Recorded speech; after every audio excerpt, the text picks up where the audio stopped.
Mariing pinabulaanan ng Commission on Elections ang paratang ng Duterte Youth na may nagutos sa komisyon na idiskwalipika sila para makaupo ang Gabriela Party List.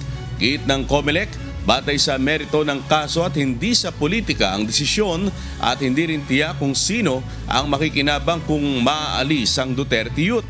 Hinimok ni Duterte Youth Chair Ronald Cardema si Chairman Garcia na magbitiw batay sa umano'y impormasyon mula sa mga intelligence officer.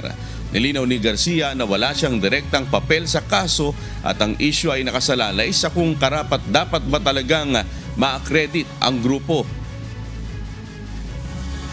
Sinabihan ako ng intelligence officer kagabi, dalawa, na kaya kami hindi ipoproklama at baka i-disqualify para kapag kami ay natalo, yung natalong Gabriela Party List doon sa dulo, yun ang uupo.